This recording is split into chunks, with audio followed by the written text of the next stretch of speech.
OMG! Ay, nako ha, nakikinig at nanonood pala sa atin si aking anak-anakan si John Lucas. Uy! Hi John. Ang kabatch ni Liza sa Star Magic Batch 13. Yes. No. 13. Magkabatch pa sila? Yes. Si John, si Liza, si Julia Barreto. Yan. Okay. Nakabatch yan. Tsaka si Janela ba? Julian Estrada, Janela Salvador. Yan, magkakabatch yan. Ayan, at binabati rin natin ng Happy Father's Day si Rogie Soto. Ayan. Okay, so Kuya Och, ito na nga, nangyari na nga. Nagkita na, reunited na ulit si Liza at ang kanyang mommy Jacqueline, tama? Yes. Kanina nangyari yan, no? Kasi nga, lumapag na sila sa, is that LA or San Francisco? San Francisco. Tapos Kuya Och, Del Monte. dito yan eh. Gaano katagal silang nawala? Nako, 7 long years silang hindi nagkita. No? Kasi at the age of 10, okay, no, ay nandito na si Liza. No? Ayan na, pinapakita natin yung video. Ayan yung video na kuha yan ni John Bariwad. Ayan, Okay.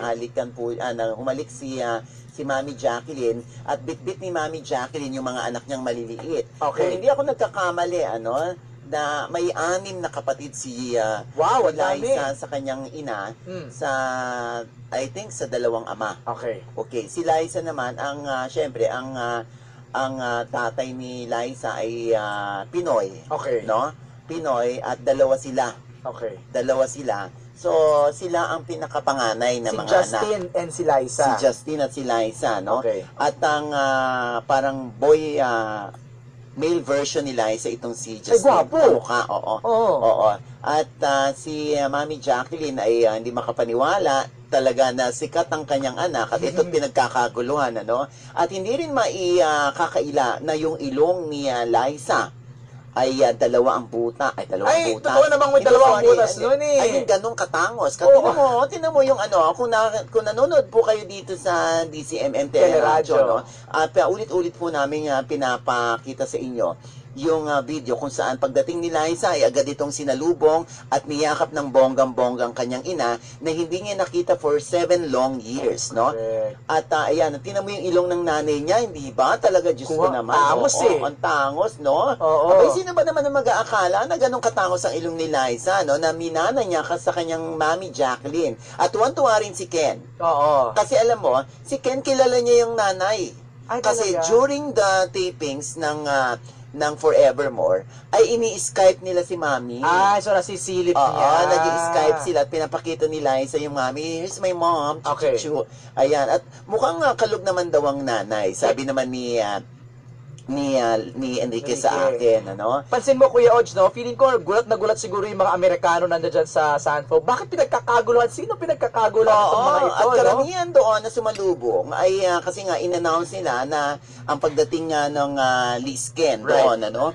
At kaya tinutukan na nila yung Madeir na pupunta dyan. At babalik dyan si Liza. Okay. Babalik dyan si Liza pero hindi ko na po i-announce kung ano. At doon na sila magkakaroon ng moment. Kasi kailangan ni Liza na bumalik.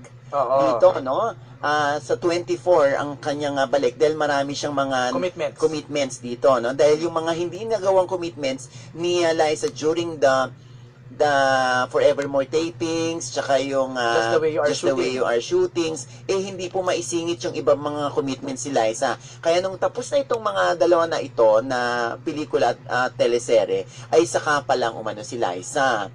Saka pa lang nagkaroon ng time si Liza. Pero syempre, napakasisipag ng 2 yan sa kanilang pagtalon-talon para sila mga tipaklong kung tumalon sa 12, take note pinakamababa nilang bilang, black screening meet and greet ay 12. Umabot na nga ng gabi kasi nung nag-A&A sila, i-guess sa sana namin dito sa DZMM mismo, hindi kaya kasi may hahabulin pa daw na black screening. Oo, may habulin pa show. silang kasi nga syempre ayaw biguin ni ng Lisken yung mga talaga namang nag-effort naman yung mga Lisken, mga Lysanians, mga Kinetics, mga Lisken fanatics, mga Lisken Finity, Tatak Lisken, mga ganyan lahat. Kasi ang mahal ng black screening, Kuya Och, 55,000 yata. Oo, no?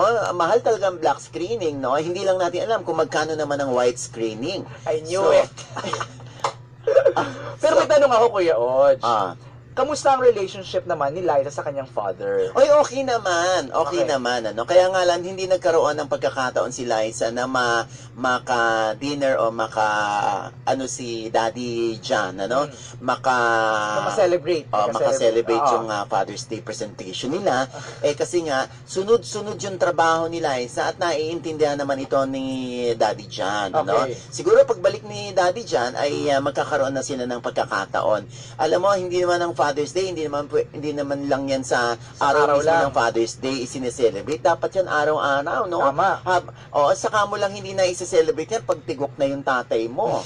Oo, Uy. kaya iba nga nagpupunta ng punirayan ng puntod para Oo. lang kasi gusto nila talagang manatili sa kanilang puso at kaisipan na buhay ang alaala ng kanilang mga ama. Ganyan ang ginawa ni Enrique. Kaya nagkaroon ng special screening dito sa Dolphy Theater Aha. nung Wednesday morning. Ay, oo. In-invite niya yung I Can Serve, yung mga advocates, yung ilan sa mga survivors, tapos kung saan, parang sabi kasi ni Enrique, ang kanyang ama po ay namatay sa cancer noong 2008. Oo. Pati daw po yung kanyang lola. Kaya, parang, maalala niya, birthday kasi ng tatay niya is June 17. Oh, Yung showin. Yes. Showin mismo. So, ng saktong-sakto. ano. Tas Father's Day pa. Kaya, perfect timing po talaga yung special screening na yon para sa ilan sa mga cancer advocates, yung grupong I Can Serve. Oo. Kaya naman I'm sure tuwan-tuwa si Liza. Actually, humihirit pa si Liza na baka naman pwedeng haba-habaan ko yung bakasyon.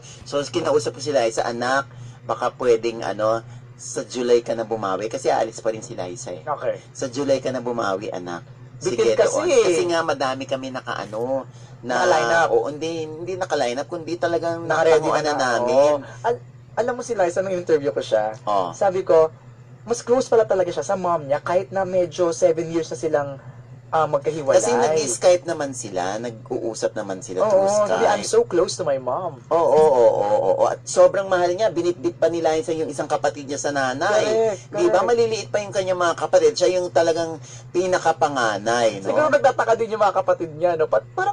Parang sikat na sikat yung aking sister, no? Kasi ngayon lang sila, imagine mo 7 years, so hindi pa 7 Yung years bata. old yung bata, Diba? di ba?